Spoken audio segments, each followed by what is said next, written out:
not only condensed the shot list, there was a scene where, and this isn't even a slight to the director, he just, he thought going into this scene, okay, I think this can be done at 25 setups. Yeah, he said 25 or 26 and it was literally just two actors sitting in a car. I'm like, 25 setups? Like, what are we doing? It's Tom. It's Jake.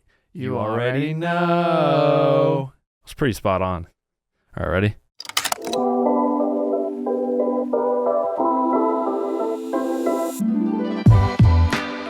We are back for another quick take. Some grapefruit soda ASMR. It's actually a hard seltzer. I just realized. But yeah, today we're going to talk about, because we're shooting some short films right now in Arizona for Sammy the Bull, and we're doing some cool stuff and just some things. Maybe you touch on it real quick. Yeah. So, I mean, we're day 7 out of 9. We're about to be into day 7 tomorrow. Yeah. So we've definitely been these last, 7 to 10 days, been, working a bunch, and it's been fresh on our mind, like our kind of process when it comes to, covering a scene. Right. And yeah, I think this is kind of something that we've discussed before in some varying degrees about shot listing or scene listing. I mean, we've got, our courses, and I know we've talked about this before, but I thought this would be a cool episode. And look, if shot listing is something that works for you, this isn't us shitting on that. This is just maybe just opening your eyes to another way to approach covering a scene. And I think my argument for not shot listing, there obviously is plenty of arguments to shot list, but my argument to not shot list, biggest argument would be it opens your eyes to new ideas. When you shot list wide, over the shoulder, close up, insert of gun, you're kind of going into a scene with like blinders on. You're like, all right, I'm focused on these 4 shots. Let's get them. Where I feel like sometimes it's fun to watch a actor or actors rehearse a scene, and they may naturally just go over and close the blinds, open a window, sit down, take a sip of water. They might do things that you never knew they were going to do, like when you were in your, apartment shot listing. So seeing the scene with your eyes with no predisposition on how to cover it, then choosing how to cover it on the day is a lot of fun. Yeah. So. And I think it's like for these short films, for example, I'm Thomas opping Steadicam, I'm DPing, and then the director is Casey James Smith. And we are kind of, we show up to set, our call time, we honestly don't even really know what the scenes are. And then we go into it, and it's kind of like, I'll be like, hey, Casey, what is this scene? He'll run me through what the scene is. And I'll be like, do we have like a blocking for it yet? And he might not even have a blocking yet, but I'll kind of generally then light the scene based on what is taking place in the scene. Mm-hmm. And then we've just kind of like, all right, can we see the actors on their marks and what they're doing? And then that informs me and you, like, I'll be like, oh, okay, this is like sticks. We're going to do sticks coverage. Yeah. Or it's like, oh, cool, we could do this as like a 1 or Steadicam wide that pushes in. And so it's just, everything's been super on the fly, just seeing the location, seeing the actors, what the scene's going to be. And then we've just been like, all right, this is what we're going to do. This is how we're going to light it. Yeah. We're going to shoot it this way.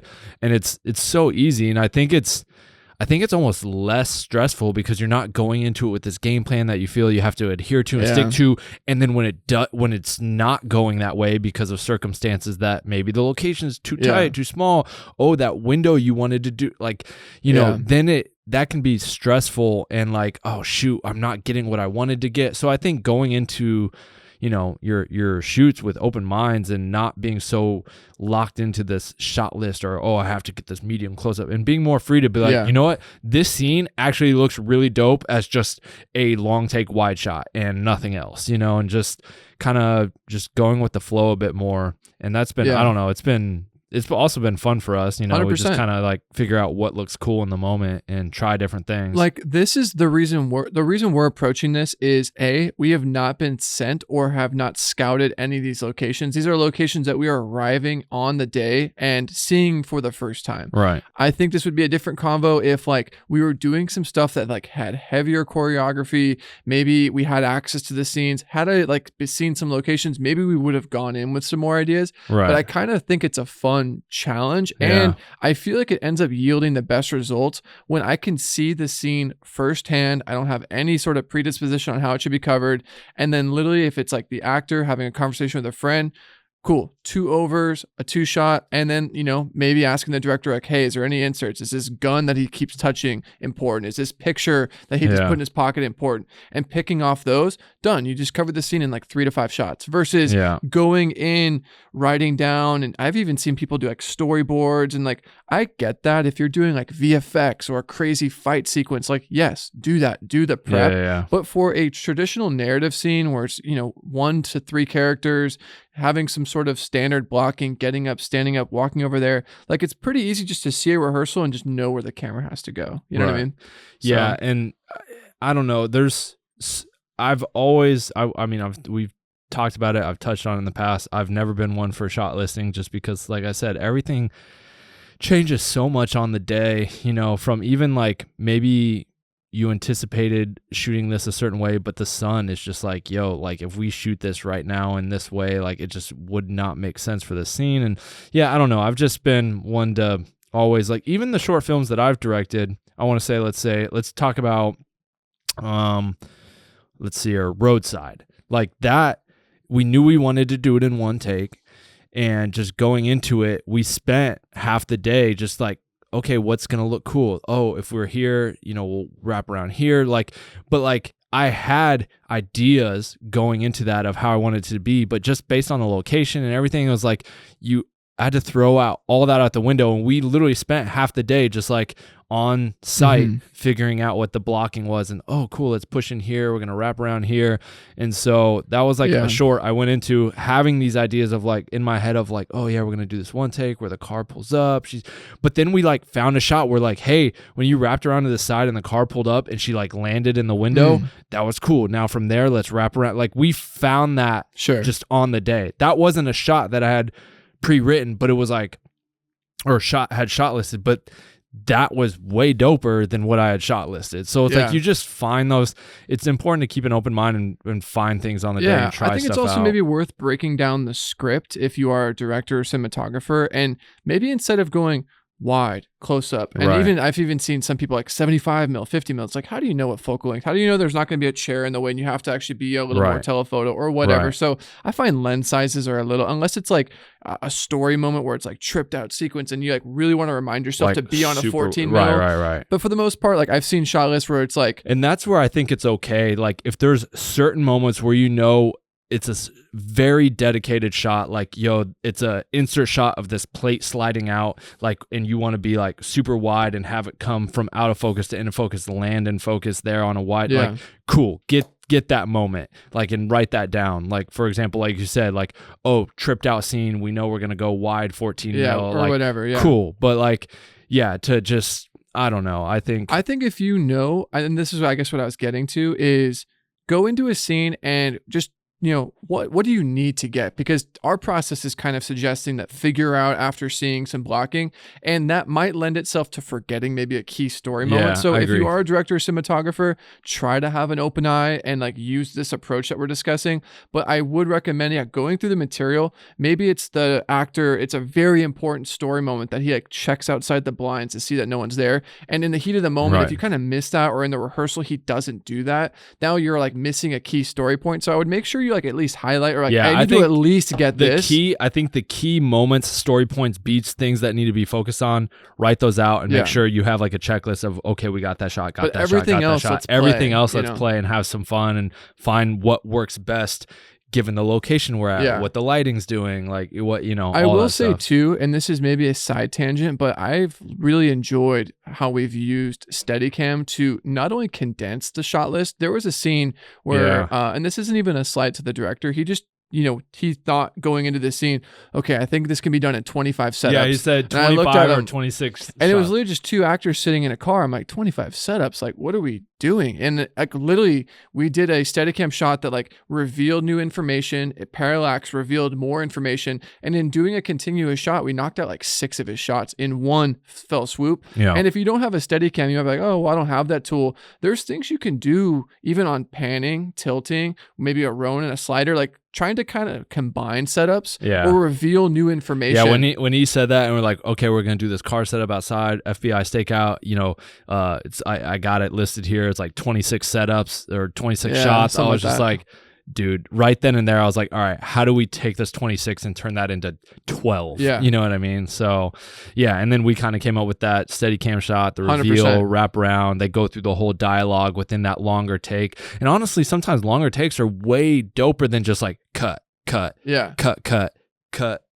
Like, I know it depends on like the visual language of your film, because Right. I know there's films like Snatch or the Hot Fuzz kind of those movies, right, where like it kind of benefits from the quick cuts. So I can't say that and say it applies to everything, but for what we're working on, and in most cases, combining shots or having a shot, like I feel like some of like the most expert level cinematography that I've seen, and one of my favorite movies of all time is called There Will Be Blood. And there's certain shots in there that there is a little bit of dolly track. It's like a 5-minute scene, and it starts in a wide, pushes into an over, it pulls back to, it's like literally just a simple move can evoke it checks so many boxes. Otherwise that would have been a wide, a close up and over, but it's a shot that evolves and reveals new information as it's moving. And I think that's one of the really cool things about, us using that tool on this, because even last night, for instance, and I know we don't have the clip on screen, so I'll try to frame it in a way where you won't get lost, but it was a scene where someone saw someone cross the front yard, knock on the door, and he felt there was an intruder.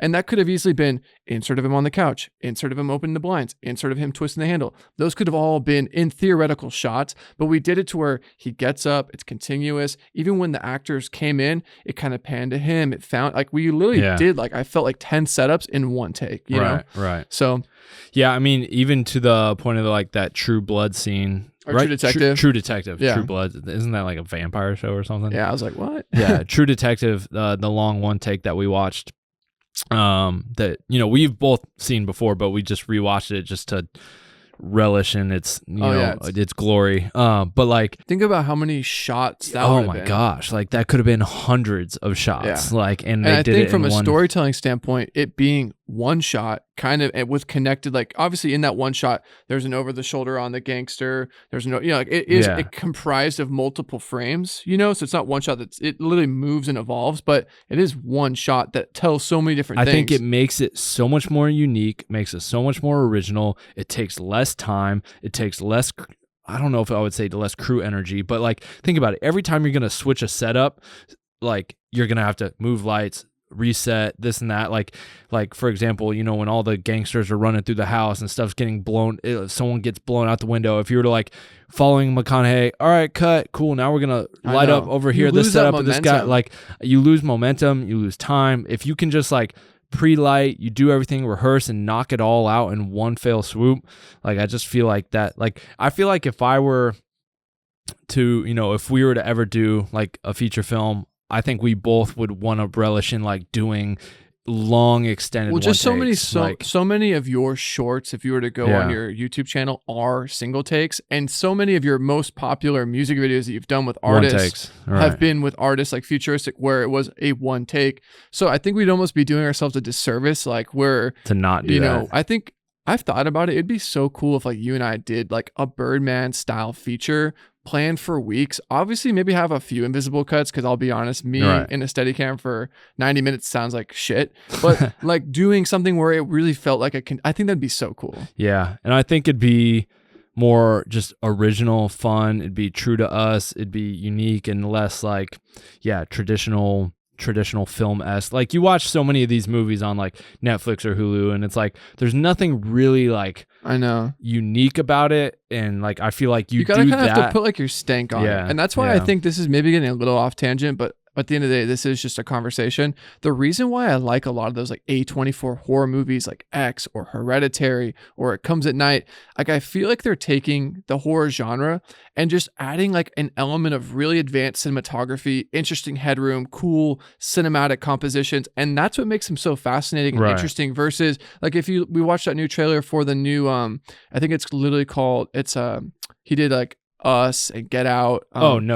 Like you look at that trailer, you could watch that trailer on mute and you're like, yeah, this is very expert. Like it literally looks like advanced, and I feel like that's a nuance. I think having that little advanced nuance, and I think maybe to circle back, if we were to ever do a single take feature, that would be like our sauce, so to speak. There would for sure be moments of like coverage and whatnot, but it's definitely finding those moments within the script being like, cool, this is definitely a 5-minute oneer right here, and we're going to eat up all these pages by doing some sort of very dope cool thing, 100%. Yeah. Or just like, even if it's not like some crazy Steadicam one or pushing in and around and reveal here, even if it's like a diner scene and you just start super wide and you just slowly just push in. That's what I meant by that. There will be blood. They do that. And yeah. It's so, and like, over how is the dolly grip moving that slowly? Yeah. And over the course of 4 minutes of these two people in a wide talking, having this conversation, you just push in from there. Like, that's so much more dope and interesting and like just, I think, artistically cinematic than like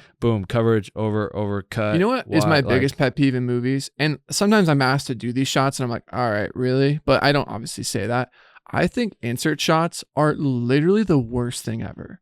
Like when I see an insert shot in a shot list, I'm like, you've somewhere in your story failed as a filmmaker. If we really need to show the audience, look at this wallet, look at this gun. Like, I think there's so many better ways to not have almost this feels exposition. Very film school-esque, right? 100%. And look, I know there's filmmakers like Tarantino who have like kind of expert inserts and they do serve his story. I think he's like one of the exemptions, but I feel like if you're early on as a visual storyteller, cinematographer, director, I think we lean on inserts to deliver information to the viewer. And I think there's so many better ways to like show that object without literally having to put on 100 mil and have it obscure the full. It's like so in your face. And like, this is maybe kind of a side parallel to shot listing, but fucking hate inserts. I think they're so pointless. Yeah. I agree. Yeah, there are certain moments though where like you have to give them that detail, and if they don't, you know, like I know like the Edgar Wright ones are kind of fun, where it's like tape goes in, hits play, you know, it's like those can be tastefully done, right? But like when it's like, hey man, I can't make it to dinner tonight, I'll see you later, and he hangs up the phone, and it's like an insert of the phone. It's like, what did we need that for? Right? Like, couldn't it just been a wide like. You know what I mean? Like, exactly. I feel like sometimes like we feel the need to over cover a scene. I get 100%. Yeah. No, that's a good example of that. Like if you're living in that wide, right? And it's a guy like, all right, cool, see you later for dinner or whatever, or see you later, hangs out the phone. Yeah. And you have that wide and then it cuts to just an insert of the phone hanging up. Mm-hmm. It's like, bro, there was no need for that insert of that phone close up. Yeah. But like, I think like something that this series of shorts has really taught me, and like I think it's really fun because when you are on set, you are kind of like at the gym, you're exercising that creative muscle a lot. And something I've really learned is like shots that serve the story. Like what is the shot doing to deliver new information to the audience?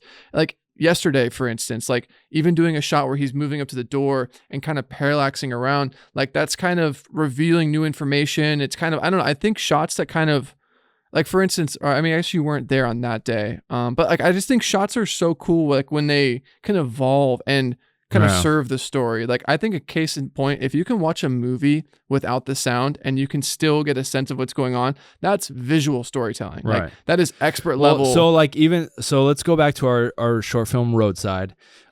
In that one, there's like a couple moments where there's some reveals and some really cool blocking, but like there was a moment where I intentionally was like, I don't want to see the guy until she says like, you know, like he's like, I can call the cops or whatever, and she's like, no, don't do that, and she steps forward, and it's like boom, then we wrap and reveal him and we see him for the first time, and it's kind of on this line where there's importance.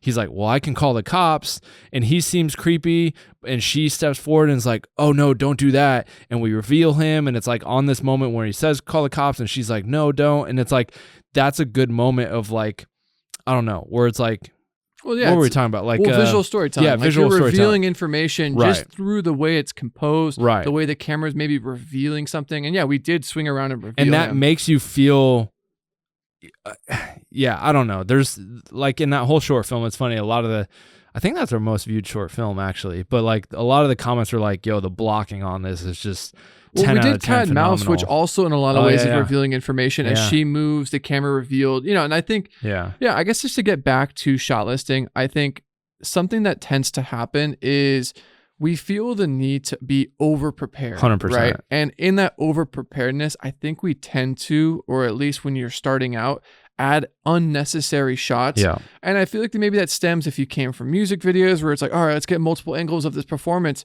And yeah, that's all good and great. But for narrative, every shot should be serving the story in some capacity. Yeah. And if you're just adding inserts and things just because you're feeling like it's filling out your day, I think that can actually be an Achilles heel, because why burn 30 minutes shooting all these auxiliary shots that maybe don't really serve the story, and get a few extra takes when you're in that close up or an actual shot that matters. You know what I mean? So yeah, I think that comes also from trying to be prepared and overly prepared and like, oh, I'm gonna have all this written down and so I don't miss anything. I think it's more of a directing thing, because it's like a yeah. DP, our level of prep is pretty consuming, right? You're doing the lighting order, you're making top downs for your lighting, and you're working with the crew. As a director, like you're just probably like, well, what do? I want to be prepared, and like maybe you've worked with your actors. What's interesting though is with this film, like I feel like there's different types of directors, right? There's certain directors that like kind of have a very unique and specific vision for how it's supposed to look, and there's others that like just want the story to come across and only like really focus on the acting. Whereas like for me,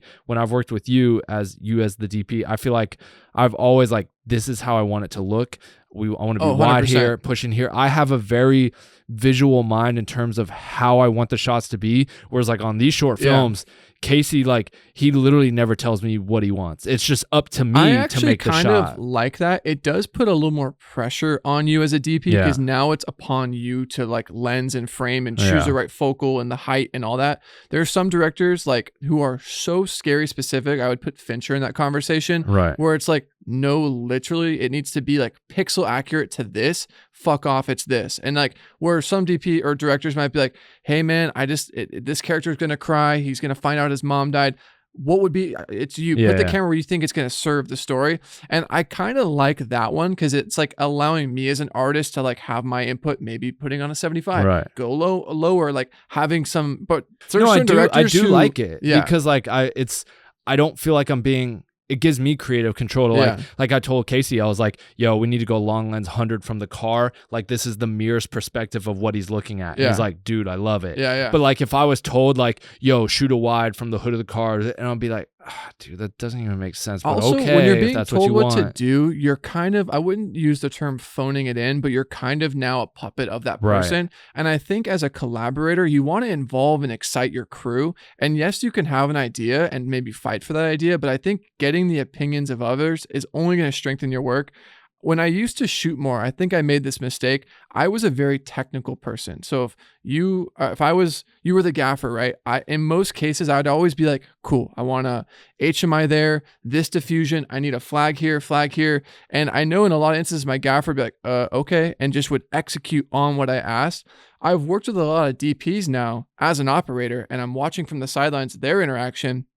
And I've seen a lot of DPs be like, hey, I just want a big soft source here. However you achieve that is great. Now I'm going to focus on some other stuff. And they're leaving it up to the gaffer to make that soft source. So now the gaffer can be like, oh, I'll use a sky panel, I'll use a booklight, like giving them some latitude to explore versus just giving them a list of to-dos. No, and I think as a collaborator, you want to involve your crew. And I liked how working with Casey, because it's like, hey, he just kind of trusts what, and I think that's part of it too, is trust level and like experience. Like I think he looks at us and is like, yo, these guys know what they're doing. Like I'm not gonna like force what I want on them. If they know what they're doing. Like so if they say like, hey, I think this is how it should be done, cool. Look, and he's definitely thrown in input like, oh no, I want this shot where like he walks up and says something, and it's like, oh cool, we'll get that. Like all good and great. But yeah, so there's definitely like different workflows in terms of being prepared and shot listing. But I think the kind of silver lining to this is,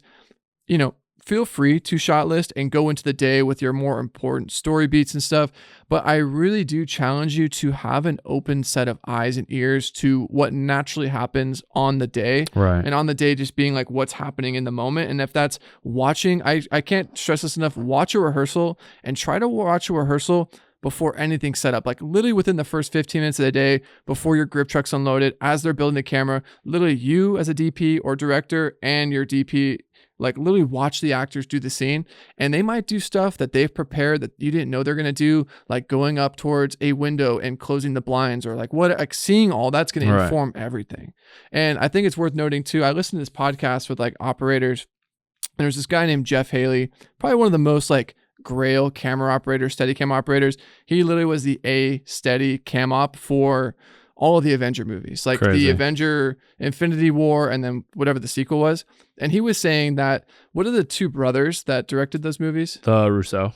He was saying there were certain moments where they would watch a blocking and the Russos would just look to him like, hey, do you think we can do this in 3 shots? We're a little behind. They're like, all right, cool. And they would be like, yeah, we for sure need to get Thor's hammer. Let's get this over. And they're like, all right, cool. And like literally on a movie that's the biggest movie of all time, $1 billion movie, even if they're doing what we're talking about, like saying they're not going in with all these crazy notes, and maybe they did on some sequences, but he was sharing a conversation where it's like, even the Russos were like, hey, look, we're kind of getting close to the end of the day. Do you think we can do it in 3 shots? Like literally they were just asking him like how he thinks he should cover it. And it's like, oh, that's kind of cool. You know, like even the big leagues kind of operate on a find it on the day moment. Yeah, 100%. I mean, I think everything, you know, I think people have this idea of that, like what's above them is like so much different, and it's like it's really not, you know what I mean? Like it's like even when I was like starting out shooting music videos, it's like a lot of what it was showing up to whatever location we could find, run and gun, and like, all right, how do I make this look cool?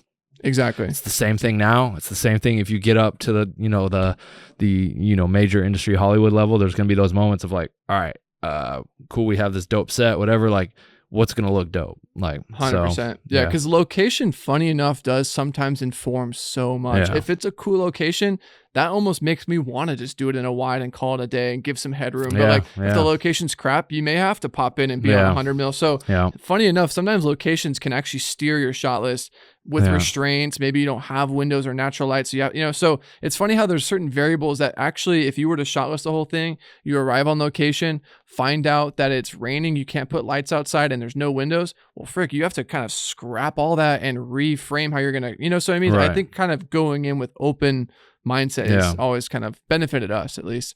So that was kind of just a quick take on just how we approach shot listing or lack thereof. Not saying it's wrong or right to do it, but that's just how it's been working for us on this, you know, series of projects we're shooting, and just wanted to share a conversation of just, you know, how it's been working for us. Too, like we can put some little videos together on some of the behind the scenes of this stuff and maybe upload it to this channel so you guys can see some of what we've been working on. Maybe we'll have to do that. Yeah. So. I think on YouTube, we may in the description at some point, maybe we could refresh this you know, link and put like, hey, here's link to the stills or something. So maybe check back later or something. All right, guys. Thanks for watching another quick take. Like, comment, subscribe, all that good stuff. Share. And we appreciate you guys for watching, listening. Sheesh.